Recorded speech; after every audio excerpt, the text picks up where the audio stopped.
I feel like I am awakening from a very long and lonely dream. Hello everybody and welcome to episode 146 of The Longing. This is our third playthrough, and I am on my way speedrunning to the cliff to see what happens when you jump off, because I haven't done that in the other episodes. It's been a while. It looks like 13 days. Wait, no, 77. Like 400 minus that. I don't know. It's been a while. The numbers are hard. That's because, for one thing, I've been having trouble with my headphones and recording software and stuff like that. And I think I've got that sorted out. I got new headphones, and I also changed my editing software. And I've also been busy with other stuff. But now I can, at least for the next couple days, it's gonna be really rainy and I can't really do anything outside. So I'll be making some videos. The videos, sometimes I want to stop walking and just sit down and think. Not today. The Magic the Gathering Progression Series videos, currently, I've just been having a lot of trouble getting those to work, and I'm thinking of stopping that series and instead just doing that privately with James and just for the fun of it instead of recording. It's the straw that broke the camel's back on that was that James's audio for the next episode didn't come through, so that kind of ruins the whole episode, right? So I'm pretty much given up on that. But on the other hand, I've got other video ideas I want to do, and not anything like crazy, like, wow, what a great idea, nobody's ever thought of this before, but just maybe some like highlights of some games that look good that I can recommend to people or whatnot. Probably not full playthroughs, probably just little peeks at certain games, because a lot of the games I play I don't think would make great playthroughs, or if they did, it would kind of...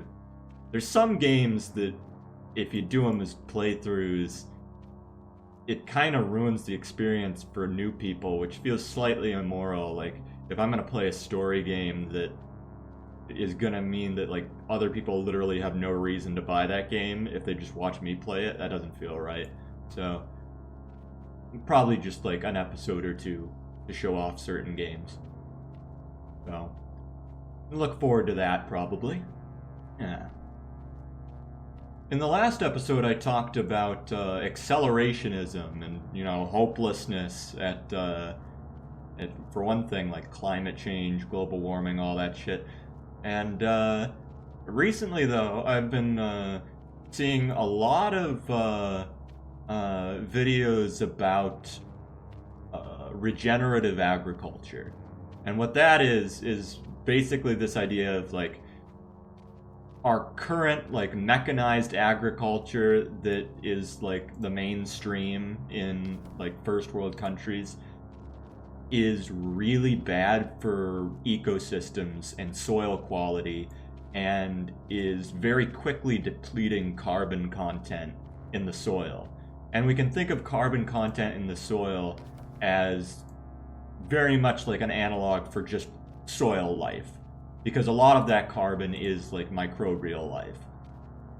And by like pumping into the soil all of the, like, not just like you think chemicals and stuff, but like specifically like fertilizers and stuff, it's been found, I guess, that is very bad for soil health, and whereas natural like decomposition of things and such is far better, and you can get a lot of the same benefits of mechanized agriculture and the usage of mass amounts of fertilizer and tillage and stuff.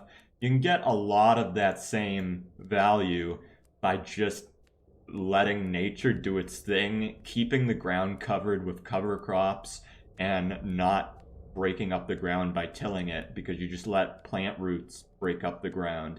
and it takes a lot of work and a lot of time, but like apparently it could it like just having letting the roots grow in the soil and decompose on their own, and then letting like the foliage of the plants, the leaves and stuff, die back and just fall to the ground and decompose, apparently builds up a significant amount of organic matter such that you can reverse a lot of the negativity done by like mechanized agriculture, tillage, and mass amounts of fertilizer, and you can start putting carbon back into the ground and having the plants do all the carbon capture for you and just storing it in the soil. And it makes the soil very fertile along with that. And I'm already sort of doing that. I'm already sort of trying to put a lot of those things into practice, but I always forget I have to hold down the mouse, push this boulder. But now that I'm like seeing the amount of like positivity of like the potential for regenerative agriculture as being like a major part of the fight against climate change, I guess I'm a lot more motivated. I want to do a lot more research because a lot of what I've been looking at seems really too good to be true. And I'm not even going to repeat some of the stuff I've heard about it because it just seems like that doesn't seem right. But I want to get into the science of like, okay, how much is this actually helping things? But yeah, it's something I already enjoy doing, gardening and like trying to just work with the natural cycles of things and growing food and stuff. So I'm gonna be trying to go even deeper with regenerative techniques and learning about it all the way. Still pushing this boulder.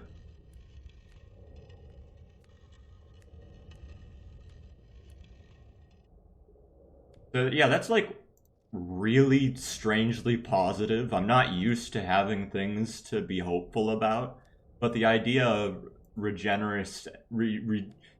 already forgot, regenerative agriculture being a potential solution, or at least a major part of it, that's just so hopeful to me that I'm just not used to that. Yeah. I hope I pressed record. I have the feeling I might not have pressed record. I'm gonna check real quick. Okay, I did it.